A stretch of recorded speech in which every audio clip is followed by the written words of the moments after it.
Hi everyone. කොහොමද ඔයාලට?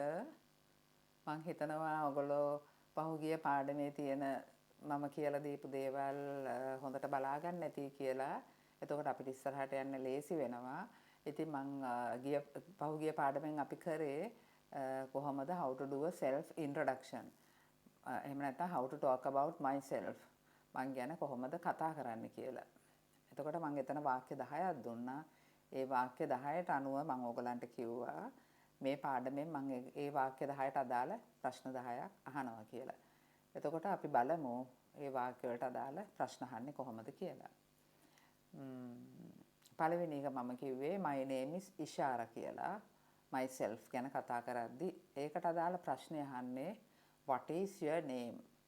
එතකොට උත්තරේ තමයි my name is ඉෂාරා. එතකොට ඉතුරු 9 මං කියාගෙන යන්නම් ඔයගොල්ලෝ ඒක අල්ලගන්න බලන්න. How old are you? I am 16 years old. Where do you live? I live in Colombo. Where do you study? I study in Devi Balika Vidyalaya, Colombo. How do you go to school? I go to school by bus or by van. What is your father?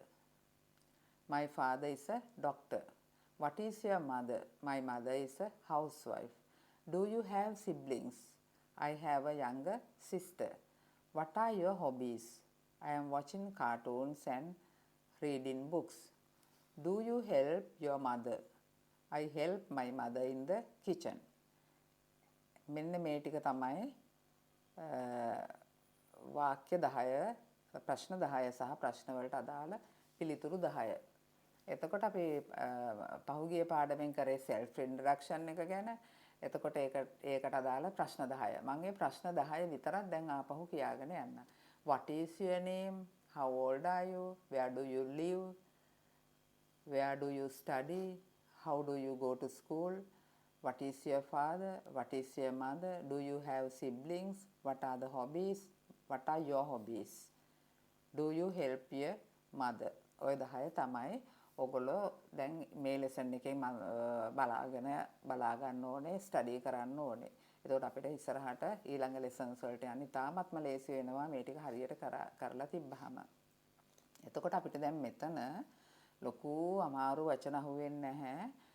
සාමාන්‍යයෙන් දැන් what is your father කියලා කිව්වහම අපි ඇත්තටම කෙනෙක්ගෙන් what is your father, what is your mother, what is your brother අපි එහෙම අහපු ගමන්ම එතනින් අහන්නේ මොකද්ද? එයාගේ රැකියාව. එයාගේ වෘත්තිය මොකද්ද කියලා. එයාගේ රැකියාව මොකද්ද කියලා තමයි අහන්නේ. So if your father is a carpenter, you can say my father is a carpenter.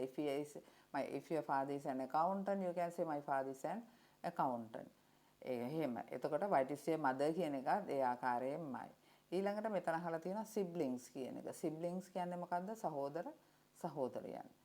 Do you have siblings කියලා කිව්වහම either you can say yes I have or no I don't have. I have one sister, one younger sister, one elder sister or one older sister. ඒ වගේ ඕන විදිහකට දාන්න පුළුවන්. siblings කියන්නේ සහෝදර සහෝදරියන්. ඊළඟට තියෙන එක තමයි hobbies කියන එක. hobbies කියන්නේ මොකද්ද?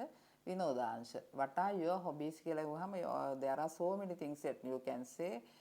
දැන් මම මෙතන දාලා තියෙන්නේ I am watching cartoons and I am reading books. ඊළඟට ගොඩක් දේවල් කියන්න පුළුවන්. I am playing cricket, I am playing netball, sleep in my leisure time. ඒ වගේ එක තමුන්ට කැමති විදිහට වාක්‍ය දාන්න පුළුවන්. hobbies ඔයගොල්ලෝ කරන I am watching movies ඒ වගේ දේවල්. ඊළඟට ඒ ටික තමයි මේ පාඩමෙන් අමාරුයි කියලා ගන්න තියෙන්නේ. අනිත් ඒවා නම් සාමාන්‍ය වචන, ඉතාමත්ම ලේසි වචන ටික තමයි. එතකොට ඔයගොල්ලෝ මේකත් හොඳට ස්ටඩි කරන්න. මම ඔයගලන්ට ඊළඟ පාඩමෙන් ඉතාමත්ම හොඳ වටිනා පාඩමක් ගේනවා. ඉතාමත්ම වටිනා. ඉතින් ඔයගොල්ලෝ මේක හොඳට ස්ටඩි කරලා තියන්න. ඉතින් මාත් එක්ක රැඳලා ඉන්නවට ගොඩාක් ස්තුතියි. මම දිගටම ඔයගලන්ගෙන් ඉල්ලා සිටින්නේ මේවා ගැන දැනුවත් වෙන්න නම් මාත් එක්ක දිගටම රැඳී ඉඳලා මගේ මේක subscribe කරන්න. එතකොට එක වීඩියෝ එකක් මිස් වෙන්නේ නැතුව ඔයගලන්ට දිගටම මේ මගේ වීඩියෝස් ටික බලලා යම් දැනුමක් ලබා ගන්න පුළුවන් සහ spoken english වලට ඉතාමත් ඉක්මනින් ළඟා වෙන්න පුළුවන්. ඉතින් ඔයගොල්ලෝ හරියට මේ පාඩම් ටික කරනවා ඇති කියලා මම බලාපොරොත්තු වෙනවා.